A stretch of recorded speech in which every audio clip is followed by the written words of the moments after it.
আমার গল্পপ্রিয় বন্ধুরা, কেমন আছো তোমরা? আশা করি ভালো আছো। আমিও ভালো আছি। তোমাদের মজা দিতে আমি আরও একটি মজার গল্প নিয়ে এসেছি। গল্পটি শুনলে তোমাদের রড দিয়ে ঝর্ণার মতো পানি বেরিয়ে আসবে। তো বুঝতেই পারছো গল্পটা কেমন ইন্টারেস্টিং হতে চলেছে। তাই দেরি না করে কানে হেডফোন পরে নাও। আর যারা আমার সাথে কথা বলতে চাও বা ইমো নাম্বার পেতে চাও, আমি ভিডিওর মধ্যে নাম্বার দিয়ে দেব। আপনারা ভিডিও কলে আমার সাথে মজা করতে পারবেন। চলো তবে আর দেরি না করে শুরু করা যাক।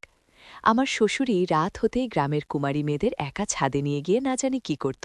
মেয়েরা খুশি হয়ে ঘরে ফিরে যেত, আর পরের দিন তার খুব ভালো জায়গায় বিয়ে হয়ে যেত। কিন্তু শ্বশুরের মন খারাপ হতো। একদিন এই রহস্য জানার জন্য আমি আগেই ছাদে লুকিয়ে পড়লাম। তারপর আমি যা দেখলাম সেটা দেখে আমার গায়ের লোম খারাপ হয়ে গেল। আমার শ্বশুর নিজের জামা কাপড় খুলল। আর আমার নাম শিল্পা। আমি হাসানপুরের বাসিন্দা। আমার আজকের কাহিনী শুনে আপনাদের হুঁশ উড়ে যাবে। আমার অনেক কম বয়স ছিল, আর আমি দেখতেও সুন্দরী ছিলাম, আর আমি শিক্ষিত ছিলাম।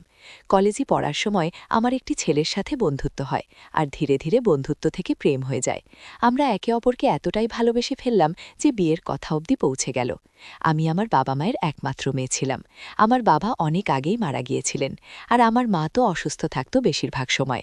এজন্য মা চাইতো যত তাড়াতাড়ি সম্ভব আমার বিয়ে যাতে হয়ে যায়। সেজন্য মা বিয়ের জন্য সম্বন্ধ খুঁজতে থাকে।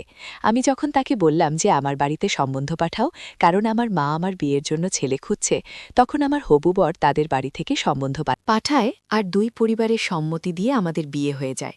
আমার জীবন অনেক সুন্দরভাবে চলছিল। আমার বিয়ে হাসানপুরি হয়েছিল। আমার বর ভালো চাকরি করত। সে শহরে কাজ করত। আমার শ্বশুরবাড়িতে আমার বর, শ্বশুর, শাশুড়ি ছিলেন। আর তার বড় বোনের বিয়ে অনেক আগেই হয়ে গেছিল। সে অন্য গ্রামে থাকত। আমার ননদ কখনো কখনো আমাদের বাড়িতে আসত। আর এইভাবেই আমার বিয়ের 1 বছর কেটে গিয়েছিল। আর আমি একটি কন্যা সন্তানের জন্ম দিয়েছিলাম। সারা বাড়ি আনন্দে ভর্তি ছিল। আমার জীবনেও এক সুন্দরভাবেই চলছিল। কিন্তু আনন্দের ওপর বোধহয় কারো নজর লেগেছিল।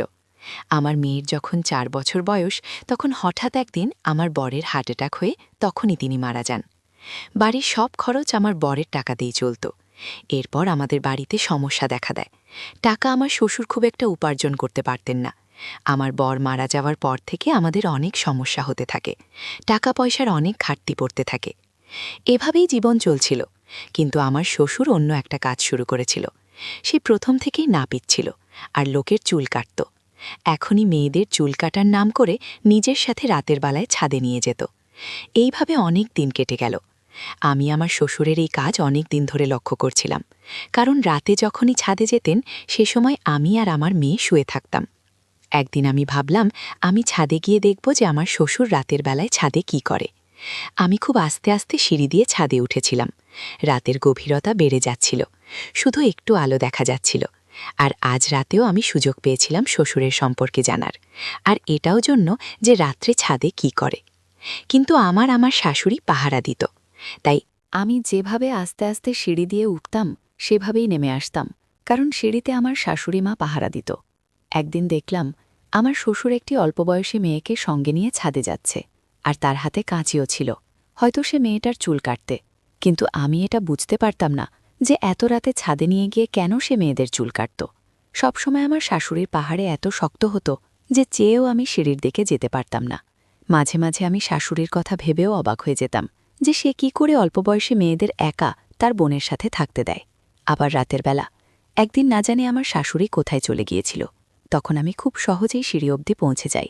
আমার শ্বশুর কিছুক্ষণ আগে গ্রামের এক অল্পবয়সী মেয়ে কবিতাকে নিয়ে ছাদে গেছে, আর সে 1 ঘণ্টার আগে নামবে না। আমার শ্বশুর আগে এমন কাজ করত, না জানে তার কি হয়েছে। এই 1 ঘণ্টায় না জানি আমার শ্বশুর মেয়েটার সাথে কি করবে। ছাদে কি হয় সেটা জানার জন্য আমি ভীষণ উদ্গ্রীব হয়ে পড়ি। আমার শ্বশুর যখন দোকানের লোকেদের চুল কাটত তখন তেমন কিছু করত না, কিন্তু এখন আর কাজ করার ধরন একটা দেখেই আমি ভীষণ আশ্চর্য ছিলাম। আজ রাতে আমাকে জানতেই হবে যে শুধুমাত্র অল্পবয়সী মেয়েদের চুরি কেন কাটে, সেটা মধ্যরাতে, তাও আবার একা। না, আমার শাশুড়ি সেখানে যেত না। সেই মেয়ের বাড়ির কোনো লোককে তার সাথে যেতে দেওয়া হতো না। আমি অর্ধেক সিঁড়ি অবধি পৌঁছে গিয়েছিলাম, আর পর্দা তুলতেই যা দেখার জন্য যে আমার শ্বশুর কবিতার সাথে কি করে, তখন আমার শাশুড়ির আসার শব্দ আমাকে নিচে নেমে আসতে বাধ্য করে। ধীরে সুস্থে কথা বলা আমার শাশুড়ি প্রথমবার আমি এত জোরে গলার আওয়াজ শুনি। এত জোরে গলার আওয়াজ শুনে তোমার প্রাণ যায় যায় অবস্থা। যখন আমি পিছন ঘুরে এলাম, দেখলাম আমার শাশুড়ি আমার পিছনে দাঁড়িয়ে আছে। সে আমার হাত ধরে টেনে আমাকে নিচে নামিয়ে দিল। সে এত জোরে চিৎকার করছিল যেন সে আমাকে খেয়ে ফেলবে। সে আমার হাত ধরে চিৎকার করে বলল, তুমি এখানে কি করছো? তুমি উপরে কোথায় যাচ্ছিলে?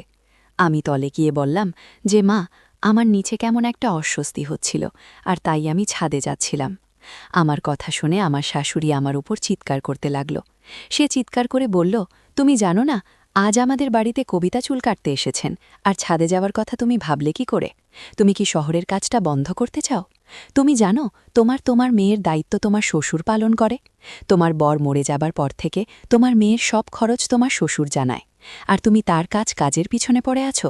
তুমি জানো না তোমার শ্বশুর কাজ করার সময় বিরক্ত করা পছন্দ করে না?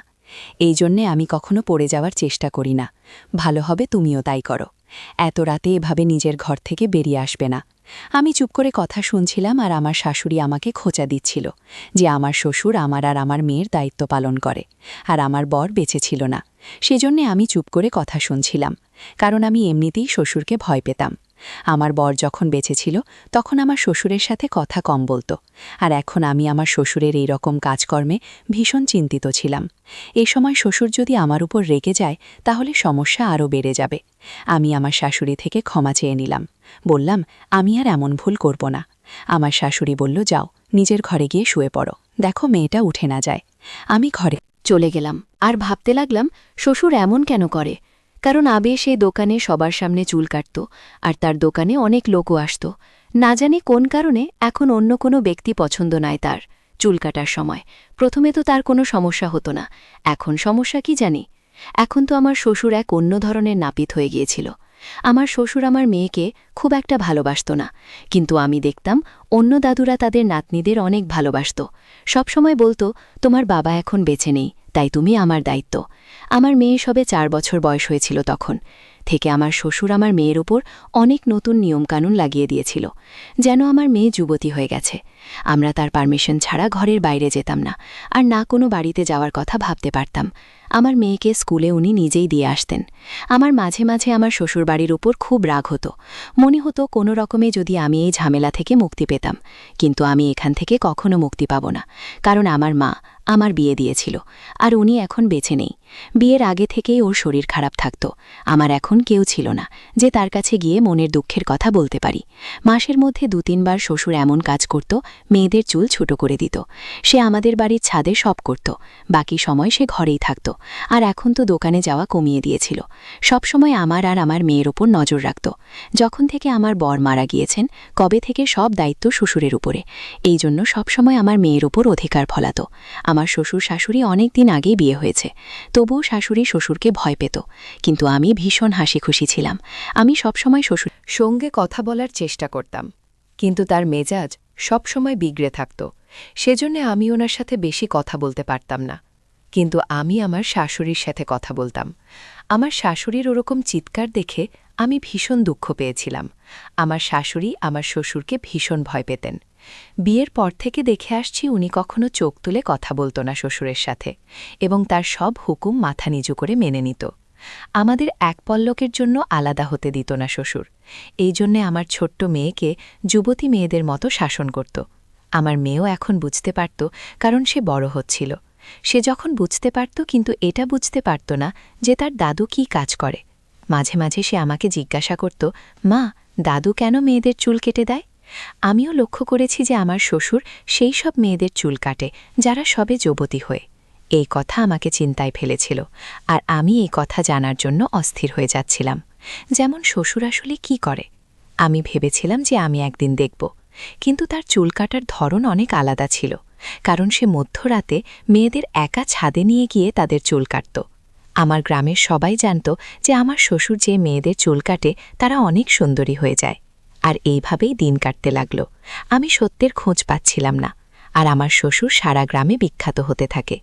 শুনেছিলাম আমার শ্বশুর যে মেয়েদের চুল কাটত তার খুব ভালো ঘরে বিয়ে হতো, আর বিয়ের পরে খুব ভালো করে সংসার করত।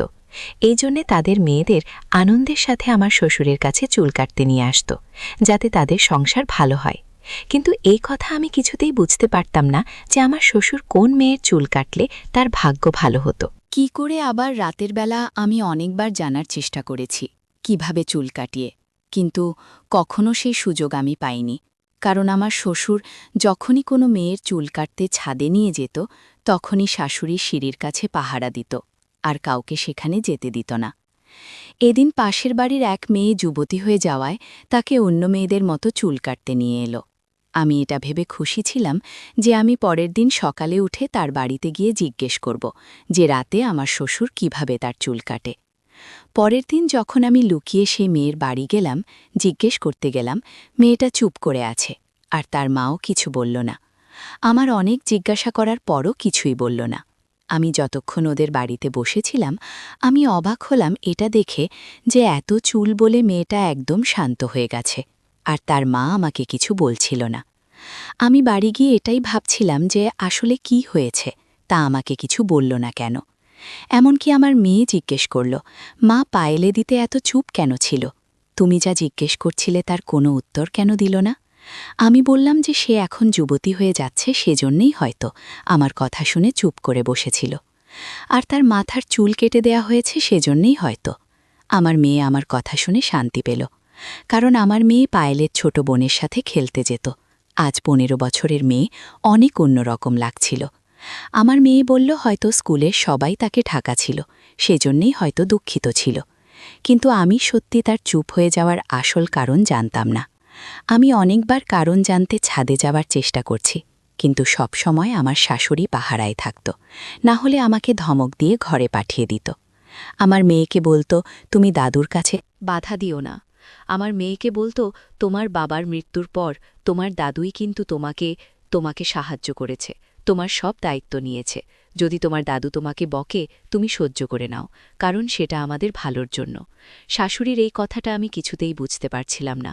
তাছাড়া আমি ভাবতাম আমি একজন বিধবা মেয়ে, আমারও আমার মেয়ে আর কেউ নেই। আমার মা বাবাও মরে গেছে, আর গ্রামে আমার কোনো আত্মীয় নেই। যারা আছে তারা শহরে থাকে, কিন্তু তারা আমাদের কোনো খোঁজ খবর নেন না। শুধুমাত্র আমার শ্বশুরই ছিল, তিনি সবসময় আমাদের পাশে থাকতেন।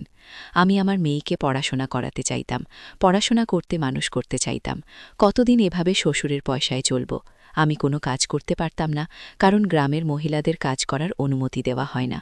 সেই জন্য আমি চুপ করে আমার মেয়েকে শ্বশুরের পয়সায় পড়াশোনা শেখাচ্ছিলাম। আমি আমার মেয়েকে অনেক ভালোবাসতাম। আমার বরের মৃত্যুর পর আমার শাশুড়ি অনেকবার আমার জন্য সম্বন্ধ ঠিক করেছিলেন, কিন্তু আমি মানা করি।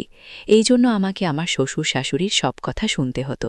সমস্ত গ্রামবাসী আমার শ্বশুরকে অনেক সম্মান করত, কারণ সে গ্রামের পঞ্চায়েতে যাতায়াত করত। এসব যখন আমি দেখতাম তখন আমারও খুব ভালো লাগত। যদি আমার শ্বশুর আমার পাশে না থাকত, না জানি আমরা মা মেয়ে কী করতাম, কিভাবে দিন কাটত আমার। আমি শুয়ে শুয়ে এসব কথাই ভাবতাম। আমার শ্বশুরের কাজে বাধা না দেওয়াই ভালো। আমি সেদিনের পর থেকে ছাদে যাওয়া ছেড়ে দিলাম, আর এটা ভেবে ভয় পেয়েছিলাম যে যদি আমার শাশুড়ি আমার শ্বশুরের কাছে আমার নামে নালিশ করে, তখন আমি আর আমার মেয়ে কোথায় যাব। আমার শ্বশুরের কাজ এভাবেই চলছিল। 15 দিন পর বা মাসে 3 বার কোনো না কোনো যুবতী হয়ে চুপ করে শ্বশুরের সাথে ছাদে চলে যেত, আর আমার শাশুড়ি সিঁড়িতে পাহারা দিত। তারপর 1 ঘণ্টা পরে মেয়ে নিচে নেমে আসত, আর তার অনেক পশু নিচে নামত, আর তার চেহারা অনেকটা খারাপ দেখতে লাগত। এই কথার ব্যাপারে আমি তখন জানতে পারি যখন আমি জল খাওয়ার জন্য রান্নাঘরে গিয়েছিলাম। তখন আমি আমার শ্বশুরকে সিঁড়ি থেকে নিচে নামতে দেখি, আর তখন ওনার চেহারা অনেক খারাপ লাগছিল। আমার মনে হলো আমার শ্বশুর অনেক জোরে জোরে নিঃশ্বাস নিচ্ছিল। এমন মনে হচ্ছিল যে সে অনেক পরিশ্রম করে নিচে নেমে এসেছে। আমার সবসময় কালো রঙের জামা পরে চুল কাটতে যেত, কিন্তু যখন নিচে নামত তখন সে অন্য জামা পরে থাকত।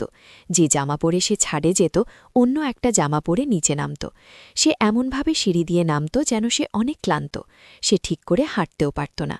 আমি একটা জিনিস লক্ষ্য করছিলাম, যখন সে কোনো মেয়ের চুল কাটত তখন সারাদিন নিজেকে ঘরে বন্ধ করে রাখত, আর শাশুড়ি তো সেই ঘরে যাওয়ার অনুমতি ছিল না। এতটাও ক্লান্ত হয়ে যেত যে সারাদিন ঘর থেকে বেরোত না। তাকে এমন দেখতে লাগছিল যেন সে মাঠে গিয়ে চাষ করে এসেছে। আমি আমার শ্বশুরকে দেখে লুকিয়ে পড়লাম, আর শ্বশুর নিজের ঘরে চলে গেল, রোজগার মতো। একদিন দেখলাম আমার শাশুড়ি ঘরের বাইরে শুয়ে আছে আর শ্বশুর ঘরের দরজা বন্ধ করে শুয়ে আছে। আমার মেয়ে স্কুলে ছুটি ছিল, তাই তার ঘুম থেকে ওঠার জন্য তাড়া ছিল না। তখন আমি রাতে রান্নাঘরে গিয়ে দেখলাম আমার শাশুড়ি কাঁদছিলেন। আমি প্রথমবার তাকে কাঁদতে দেখলাম। আমি তখনই তার কাছে গিয়ে জিজ্ঞেস করলাম, মা, আপনি কাঁদছেন কেন?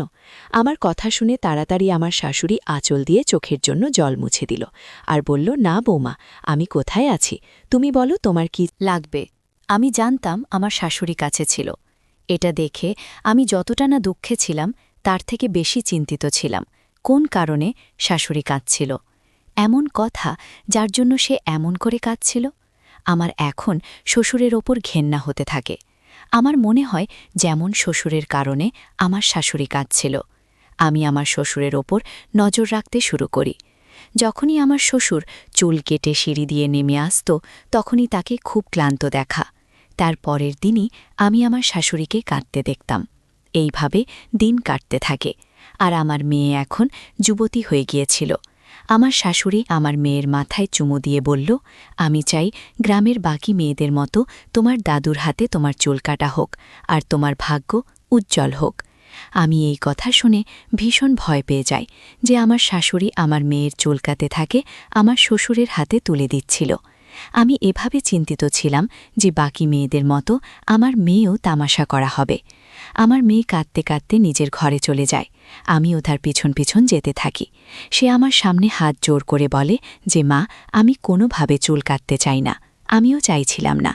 তখনই আমার শাশুড়ি আমার ঘরে এসে বলল আমার মেয়েকে যে, তুমি জানো না যে গ্রামের কত মেয়ের জীবন তোমার দাদা খুশি এনে দিয়েছে।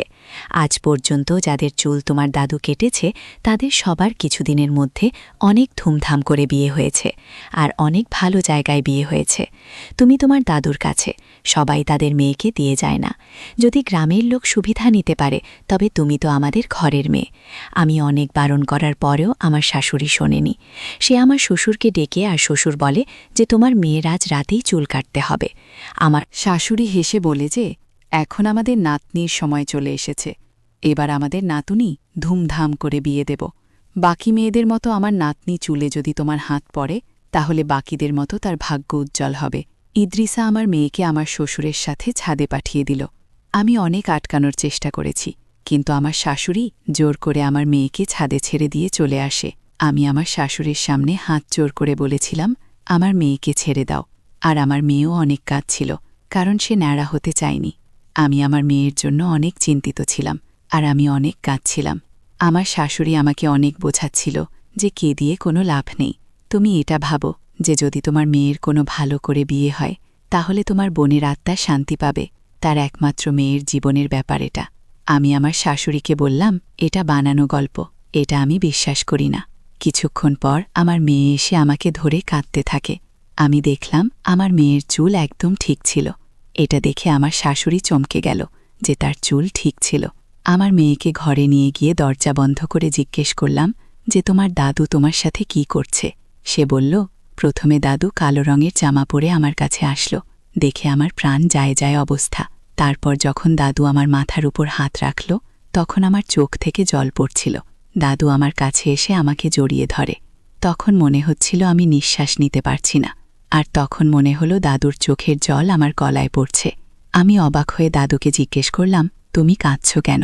অনেকক্ষণ পর যখন দাদু আমাকে দূরে সরালো তখন দেখলাম যে দাদুর চোখ লাল হয়ে গেছে, সারা মুখ চোখের জলে ভিজে গেছে। আমার দাদু বলল, আমি তোমার চুল কাটতে পারব না। আমি তোমার সাথে ভুল কিছু হতে দেব না।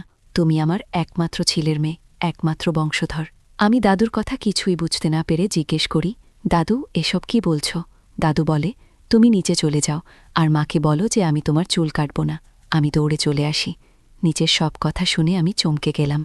আমি আমার শ্বশুরের ঘরে চলে গেলাম, আর মেয়ে আমার সাথেই ছিল। আমি দেখলাম আমার শ্বশুর শাশুড়ির কাছে বসে কাঁদছিল, আর আমার শাশুড়ির কাছে ক্ষমা চাইছিল। আমার শাশুড়িও কাঁদছিল। এসব দেখে আমি অবাক হয়ে জিজ্ঞেস করি, আসল ব্যাপারটা কি? আমিও জানতে চাই কেন তোমরা একে অপরের পাশে বসে কাঁদছ। যখন আমার শ্বশুর আমার আর আমার মেয়ের চোখে জল দেখে তখন বলে যে, আজ আমি তোমাকে একটা সত্যি কথা বলতে চাই, যেটা শুনে হয়তো তুমি কেঁপে উঠবে। আমার শ্বশুরকে দিয়ে বলল, আজ থেকে কিছু বছর আগের কথা। আমি এই গ্রামে চৌধুরীর বিশেষ নাপিত ছিলাম। আমি শুধু চৌধুরীর চুল কাটতাম। গ্রামের চৌধুরী বহনকারী লোক ছিলেন। আর তার ব্যবহার আমি পছন্দ করতাম, কিন্তু আমি বাধ্য হয়ে এই কাজ করতাম। একদিন চৌধুরী আমাকে কাজ থেকে বার করে অন্য একটা কাজ দেয়া, যে কাজ আমাকে বলছিল আমি সেই কাজ করতে চাইনি। আমি কাজ ছেড়ে দিই। তারপর আমি গ্রামে আমার দোকান খুলি। যখন আমার ছেলে কাজ করত তখন সমস্যা হতো না, কিন্তু চৌধুরী আমার দোকানে এসে আমাকে বিরক্ত করত, আমাকে ঘুষ দিতে চাইত, কিন্তু আমি কখনো তার নোংরা কাজে সাথ দিতে চাইনি। একদিন আমার ছেলে পৃথিবী থেকে চলে যায়, তখন সব দায়িত্ব আমার ওপর এসে পড়ে। চৌধুরী আমাকে অনেক বিরক্ত করত। আমি কখনো ছেলেকে বলতাম না। সে চাইতো যে আমি তার কথা মেনে নিই। সে যা করত আমাকেও রাজি করতে বলতো, কিন্তু আমি কখনো সেটা করতে চাইনি, তাই আমি কাজটা ছেড়ে দিই। যখন আমি নিজের দোকান খুলে সেখানে এসে আমাকে হুমকি দিত, কিন্তু আমার ছেলে ভালো চাকরি করত, তার টাকাতেই ঘর চলত, সেই জন্যই চৌধুরীর কথায় কান দিইনি। কিন্তু আমার ছেলে যখন মরে গেল আর সংসারে যখন অভাব হতে লাগল, তখন এটা ছাড়া আমার আর কোনো রাস্তা আমি দেখতে পেলাম না। আমি চৌধুরীর সামনে হার মেনে নিই আর তার বলা কথা কাজ করতে থাকি। চৌধুরী সারা গ্রামে কথা বলল যে আমার হাতে জাদু আছে, আমি 4 চুল কাটে তার ভবিষ্যৎ উজ্জ্বল হয়ে যায়। এর ফলে চৌধুরী জায়গা জমি বাড়তে থাকে, এই বলে যে আমি তার চুলে হাত দিয়েছি জন্য। গ্রামের লোক অশিক্ষিত ছিল আর সবাই চৌধুরীর কথা জানত, তারা বিশ্বাস করেনি তার কথা। চৌধুরী গ্রামে কথা বলে দিল যে আমি যে যুবতী মেয়ের চুল কাটি তার ভাগ্য বদলে যায়। আমি এটা বুঝতে পারছিলাম না যে চৌধুরী সাহেব এসব আমাকে দিয়ে কেন করাচ্ছে। চৌধুরী সাহেব আমাকে অনেক টাকা দিয়ে বলেছিল গ্রামের যুবতী মেয়েদের চুল কাটতে। নিজের ঘরে সমস্যা দেখে আমি কাজ করতে শুরু করি। আমি এটা কোনো খারাপ কাজ নয়। গ্রামের নতুন যুবতীরা যখন আমার কাছে এসে চুল কাটে তখন তার ভাগ্য উজ্জ্বল হয়ে যায়। এই জন্য রাতে আমি মেয়েদের চুল কাটতে থাকি, আর এর জন্য চৌধুরী সাহেব আমাকে অনেক টাকা দেয়। কয়েক বছর পর্যন্ত এই রকমই চলতে থাকে। তারপর একদিন তোমার শাশুড়ি বলল, তুমি জানো যাদের তুমি চুল কাটব তাদের সাথে চৌধুরী সাহেব কি খেলা খেলে? আর এটা শুনে আমার লোম খাড়া হয়ে যায়।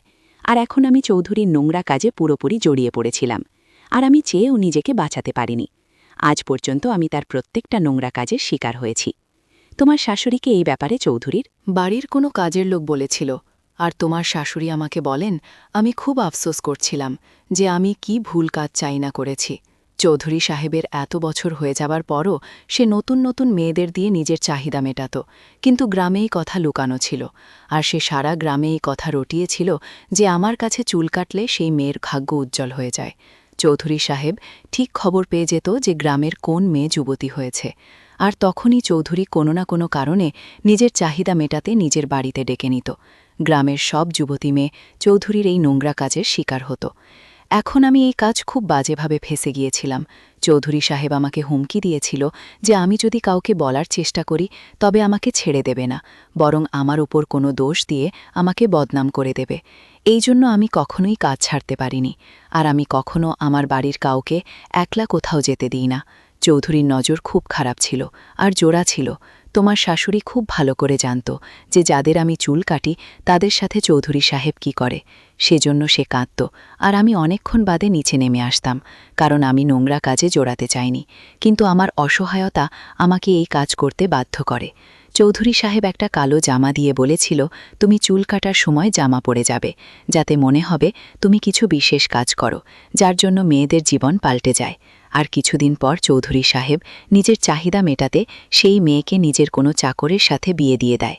সেই চাকরকে অনেক টাকা দেয়, যাতে মেয়েটা জীবন শুধরে যায়। চৌধুরী সাহেবের টাকার কোনো কমতি ছিল না, সেজন্য সে টাকার বিনিময়ে যা ইচ্ছে করত, আর আমি তার হাতের পুতুল ছিলাম। আমি চাইনি যে আমার নাতনি চুল কেটে তার কাছে খবর দিতে যে আমার নাতনি যুবতী হয়ে গেছে, কারণ আমি জানি আমার নাতির হাত থেকে রক্ষা পাবে না।